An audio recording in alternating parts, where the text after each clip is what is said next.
मम्मा आपको पता है, मुझे ये बकरी एक जादुई पेड़ ने दी है। ये एक जादुई बकरी है मम्मा। हम इस बकरी से जो मांगेंगे ये हमें वो देगी।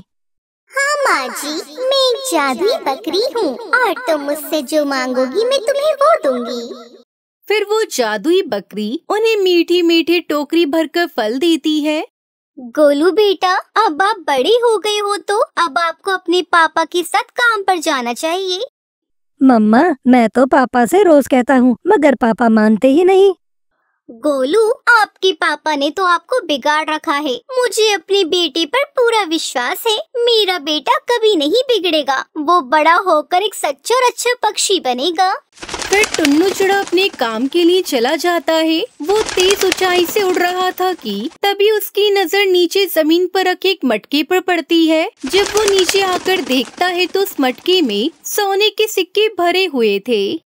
इतना सारा खजाना! लगता है ऊपर वाले को मेरा कोई काम पसंद आया है, इसलिए मुझे ये इतना सारा खजाना मिला है। मेरी तो किस्मत ही खुल गई।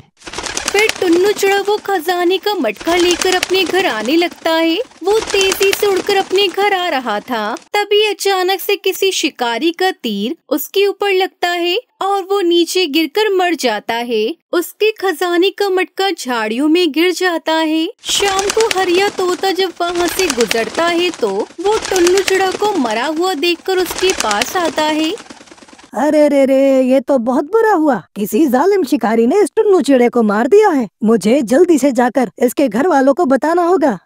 टुनटुनी चिड़िया गोलू दोनों अपने घोंसले में बैठे पापा चिड़िया के आने का इंतजार कर रही थी। जब हरिया तोता उनके घर आता है उनसे कहता है, टुनटुनी चिड़िया और कुक्कू, तुम दोनों बैठे जिसका इंतजार कर रहे हो वो अब घर नहीं आएगा। हरिया तोता, ये तुम क्या कह रहे हो? चिड़िया बहन, वो पहाड़ों की तरफ खून में लथपथ पड़ा है। उसे एक शिकारी ने जान से मार दिया है और उसकी सांसें भी रुकी हुई थी जब मैंने उसे देखा था। ये सुनकर तो टुनटुनी चिड़िया उसका बेटा दोनों ही रोने लग जाते हैं। मम्मा, मेरे पापा, मैं कैसे रहूंगा अपने पापा के बिना? किसी जालिम शिकारी ने मेरे पापा को मार दिया। मेरे पापा। ये जालिम शिकारी पता नहीं क्यों हमारे दुश्मन है। ये हमारे हंसते खेलते परिवार को क्यों बिगाड़ देते हैं। 2-4 दिनों के बाद वो दोनों माँ बेटे खुद को थोड़ा बहुत संभालते हैं। गोलू मेरे बेटे, अब तुम उठो और अपने आप को हिम्मत दो। अब तुम्हारे पापा कभी वापस नहीं आएंगे। गोलू बेटा, तुम्हारे पापा तुम्हें एक अच्छा और सच्चा पक्षी बनाना चाहते थे। मम्मा आप चिंता ना करो, पापा ने मुझसे जो कहा है मैं सब करूँगा और अपने पापा की हर बात को हमेशा याद रखूंगा। मैं अपनी मम्मा को खुश रखूंगा। मम्मा मैं जा रहा हूँ, आज से मैं काम करूँगा। जाओ मेरे बेटे, ऊपर वाला आपकी रक्षा करेगा। फिर छोटा गोलू अपने घर से निकल जाता है। वो कबूतर के पास जाता है। तब कबूतर उससे कहता है, हाँ गोलू बेटे, अगर आप कहो तो मैं आपकी मदद तो कर सकता हूँ, लेकिन मेरे पास कोई काम नहीं है। नहीं कबूतर अंकल, मुझे मदद की जरूरत नहीं है, मैं तो काम ढूंढ रहा हूँ।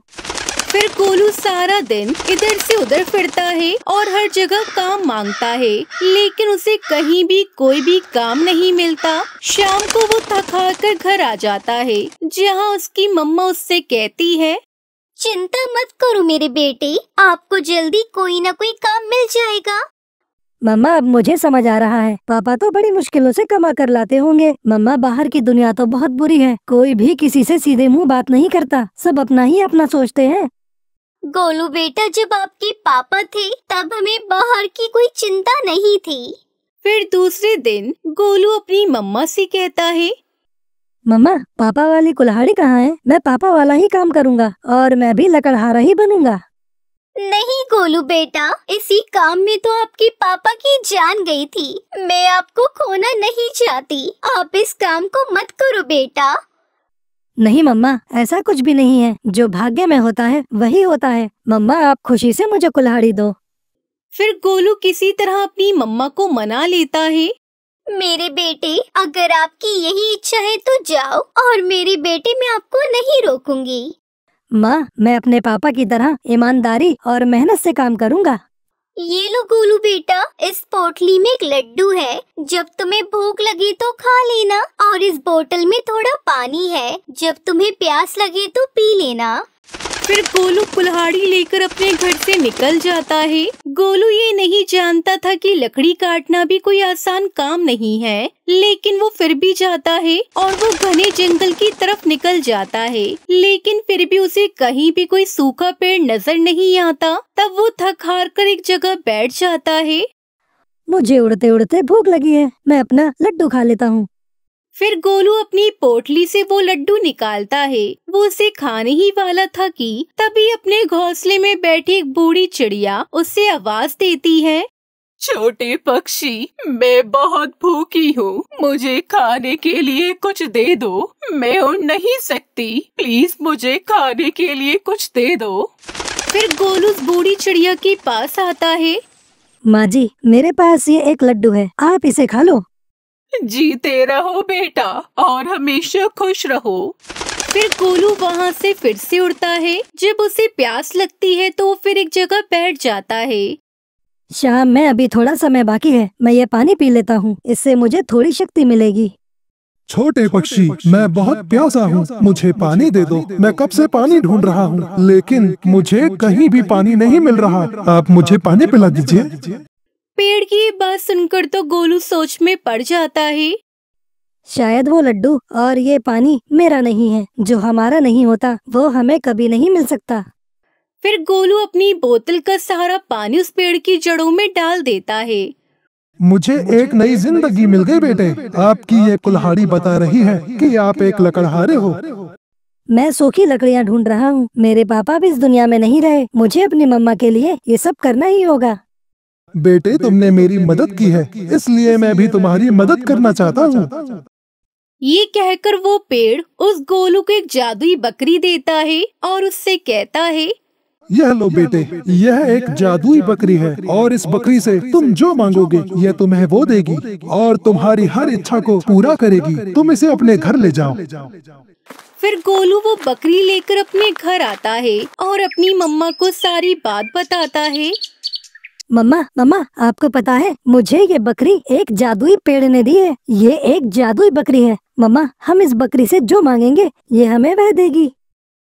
हाँ माँ जी, मैं एक जादुई बकरी हूँ और तुम मुझसे जो मांगोगी मैं तुम्हें वो दूंगी। हाँ गोलू बेटे, तुम एकदम सच कहते हो, ये बकरी तो जादुई है। जादुई बकरी, आप हमें मीठे मीठे खाने के लिए फल दे दो। फिर उसके बाद वो जादुई बकरी उन्हें टोकरी भरकर मीठे मीठे फल देती है। ये देखकर तो वो दोनों खुश हो जाते हैं। इस तरह वो दोनों माँ बेटे अपनी उस जादुई बकरी के साथ खुशी खुशी रहने लगते हैं। आगरा के जंगल में टूनी चिड़िया अपनी माँ टुनटुनी चिड़िया के साथ रहती थी। पति की मौत के बाद टुनटुनी चिड़िया ने सोया चिकन बेचने का काम शुरू किया, जो शुद्ध शाकाहारी होता था। टुनटुनी बहन, आपके यहाँ के सोया चिकन का तो कोई जवाब ही नहीं और रेट भी तुम सही लगाती हो, इसलिए मैं हमेशा तुम्हारी दुकान से ही चिकन लेती हूँ। मेरे बच्चे को चिकन बिरयानी बहुत पसंद है, इसलिए जब भी वो खाने की जिद करते हैं मैं तुम्हारी दुकान पर आ जाती हूँ। ऐसा करो, 2 किलो मुझे फ्रेश सोया चिकन दे दो।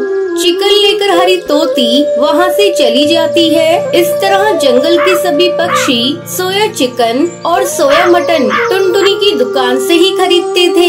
एक दिन टुनटुनी चिड़िया की तबीयत ठीक नहीं थी, तब उसकी बेटी टूनी चिड़िया दुकान पर जाती है। वो ग्राहकों को चिकन दे रही थी, तभी एक होटल का मालिक उसकी दुकान पर आता है।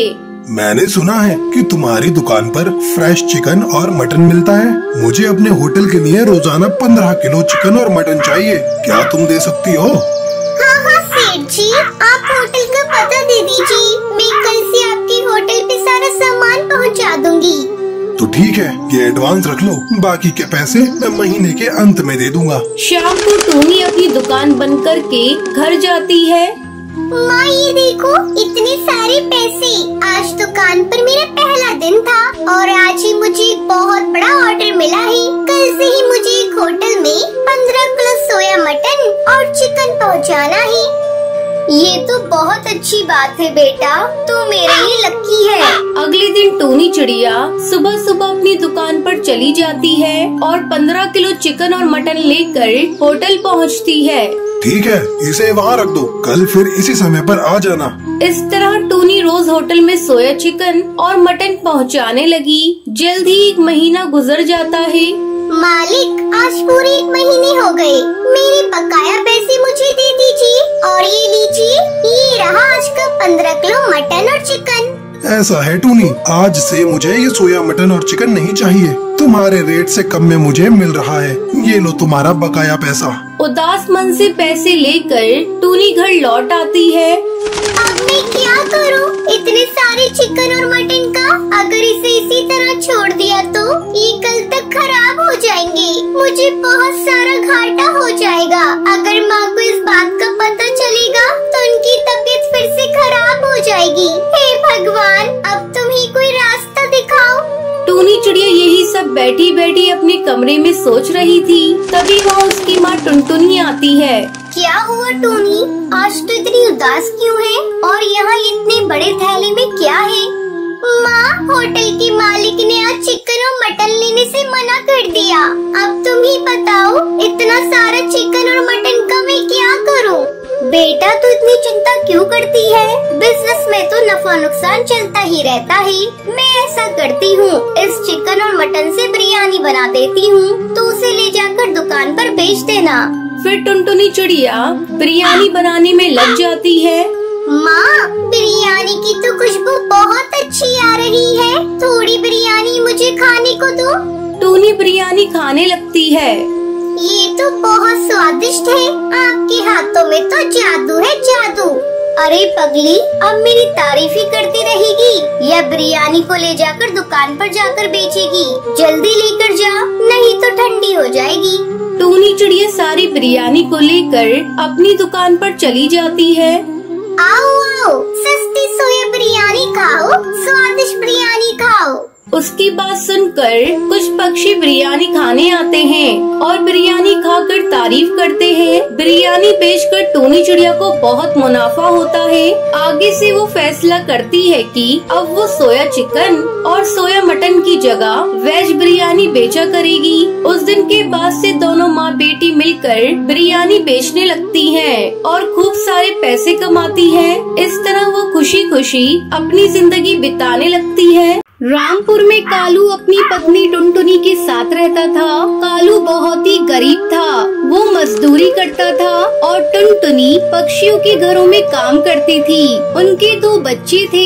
एक दिन कालू को वो बीमार पड़ जाता है। कई दिन बीत जाने के बाद भी कालू की तबीयत में कोई सुधार नहीं होता। टूनी के पिताजी, मैं कहती हूँ किसी डॉक्टर के दिखा लो। कई दिन हो गए हैं, तुम्हारी तबीयत में कोई सुधार नहीं हो रहा है। मेरा जी बहुत घबरा रहा है। अगर तुम्हें कुछ हो गया तो मेरा और बच्चों का क्या होगा? तू तो एकदम पगली है, मुझे कुछ नहीं होगा। वैसे मैं कल ही सरकारी अस्पताल में जाकर अपना चेकअप करा लूँगा। अगले दिन टुनटुनी कालू कौवे के साथ अस्पताल जाती है। कालू का चेकअप करने के बाद डॉक्टर बताता है, इनके शरीर में खून की कमी हो गई है। मैं कुछ दवाइयाँ लिख देती हूँ, आप इन्हें समय समय पर देते रहिएगा। और हाँ, 1 महीने तक इन्हें आराम करना होगा। टुनटुनी दवा लेकर अपने पति के साथ घर जाती है। टुनटुनी, ये दवाइयाँ तो बहुत महंगी लग रही हैं। इतने पैसे तुम्हारे पास कहाँ से आए? तुम ठीक कह रही हो, ये दवाइयाँ बहुत महंगी हैं। इतने पैसे तो मेरे पास थे नहीं, इसलिए मैंने अपना मंगलसूत्र दुकानदार के पास गिरवी रख दिया है। जब पैसे आ जाएंगे तो मैं उसे छुड़ा लूंगी। अब तुम आराम करो, तब तक मैं भोजन बना लेती हूँ। माँ, मैंने भोजन बना दिया है, तुम पिताजी को खिला दो। ये तूने बहुत अच्छा किया टूनी, जा जल्दी से पिताजी के लिए भोजन लेकर आ। टूनी भोजन लाने रसोई में चली जाती है। तभी टुनटुनी की छोटी बेटी उससे पूछती है, माँ, पिताजी को क्या हुआ है? कुछ नहीं बेटा, तेरे पिताजी के शरीर में खून की कमी है, वो जल्दी ही ठीक हो जाएंगे, तो परेशान मत हो। टुनटुनी कालू कौवे को भोजन करा के दवा देती है। अब तुम आराम करो जी, डॉक्टर ने तुम्हें आराम करने को बोला है। इस तरह कुछ दिन गुजर गुजर जाते हैं। टुनटुनी काम पर भी नहीं जा रही थी। उसका सारा समय कालू की देखभाल में ही निकल जाता था। कालू की तबीयत लगातार बिगड़ती ही जा रही थी और एक दिन उसकी मौत हो जाती है।